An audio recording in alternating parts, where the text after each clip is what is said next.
Assalamualaikum warahmatullahi wabarakatuh. Perkenalkan, nama saya Aura Barosa Fitri, NIM 210211100023. Di sini saya akan menjelaskan materi tentang telaah pustaka.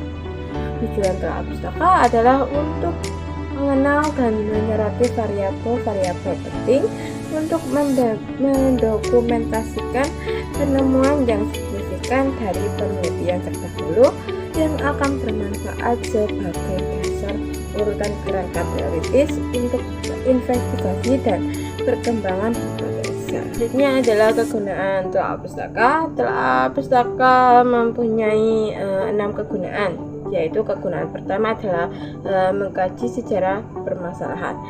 Sejarah permasalahan meliputi perkembangan permasalahan dan perkembangan penelitian atas permasalahan tersebut.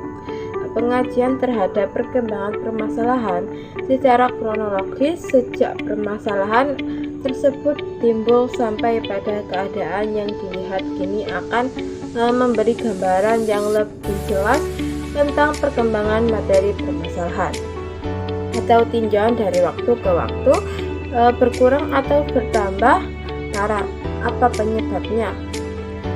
Kegunaan kedua yaitu membantu pemilihan prosedur penelitian dalam merancang prosedur penelitian atau search. Banyak untungnya untuk mengkaji prosedur atau pendekatan yang pernah dipakai oleh peneliti-peneliti terdahulu dalam meneliti permasalahan yang hampir serupa. Pengkajian meliputi kelebihan dan kelemahan prosedur-prosedur yang dipakai dalam menjawab permasalahan. Dengan mengetahui kelebihan dan kelemahan prosedur-prosedur tersebut, kemudian dapat dipilih dan diadakan penyesuaian, kemudian dirancang suatu prosedur yang cocok untuk penelitian yang dihadapi.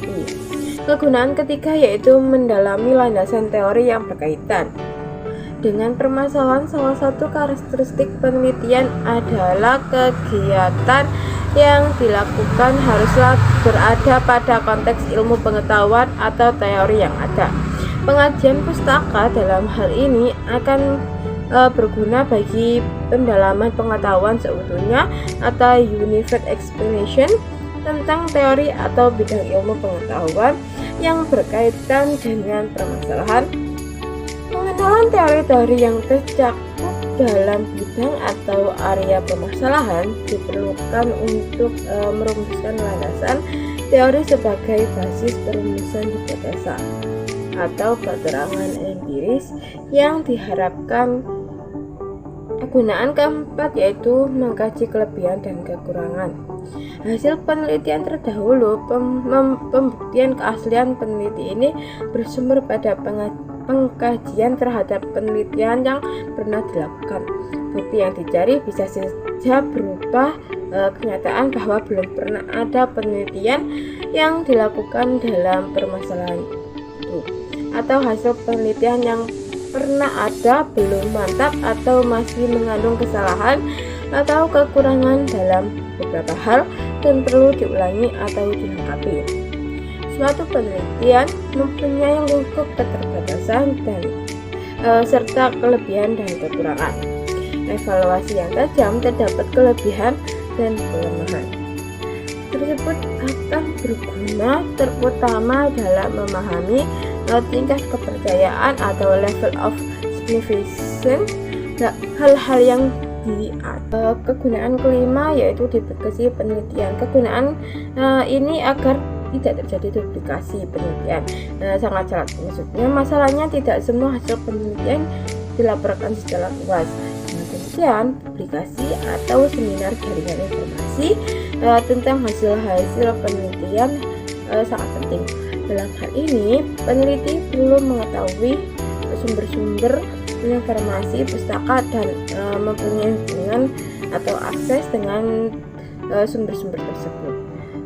Tinjauan pustaka berkaitan dengan hal ini berguna untuk membeberkan seluruh pengetahuan yang ada sampai saat ini berkaitan dengan permasalahan yang sedang dihadapi, sehingga dapat meyakinkan bahwa tidak terjadi duplikasi.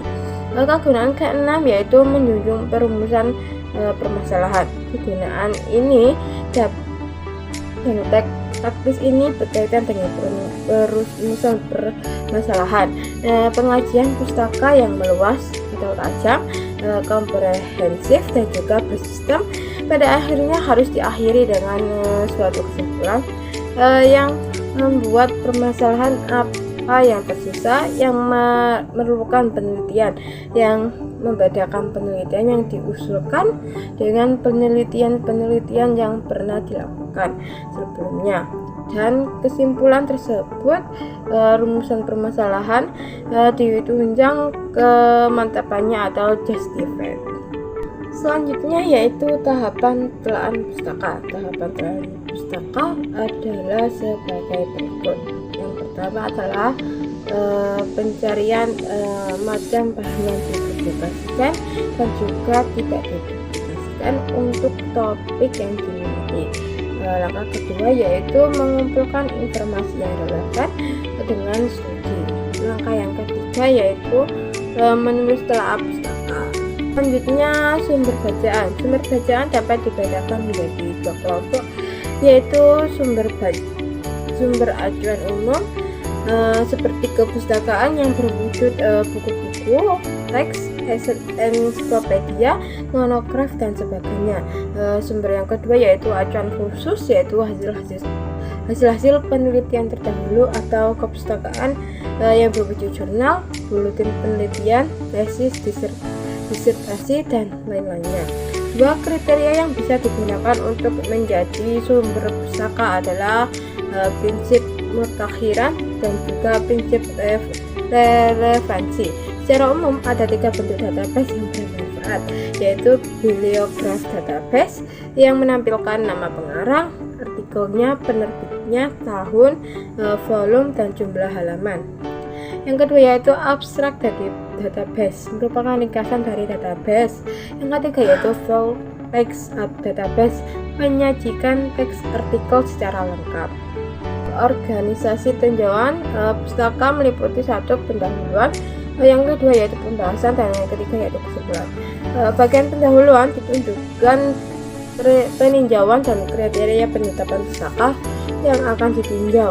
Pada bagian pendahuluan ini pula dijelaskan tentang organisasi tinjauan pustaka, yaitu pengelompokan secara sistematis. Bisa didasarkan pada topik berdasarkan periode atau waktu kronologis. Bagian yang kedua yaitu pembahasan, disusun sesuai organisasi yang telah ditetapkan dalam bagian pendahuluan. Pembahasan pustaka perlu dipertimbangkan bahwa tidak mungkin semua pustaka dibahas dengan kerincian yang sama. Ada pustaka yang lebih penting dan perlu dibahas lebih rinci daripada pustaka lainnya. Dalam hal ada kemiripan isi, perincian dapat diterapkan pada salah satu pustaka, sedangkan pustaka lainnya cukup disebutkan saja tapi tidak perlu rinci. Bagian ketiga yaitu kesimpulan atau ringkasan yang menjelaskan tentang apa arti semua tinjauan pustaka tersebut. Baik, hanya itu yang bisa saya sampaikan, kurang lebihnya mohon maaf. Wassalamualaikum warahmatullahi wabarakatuh.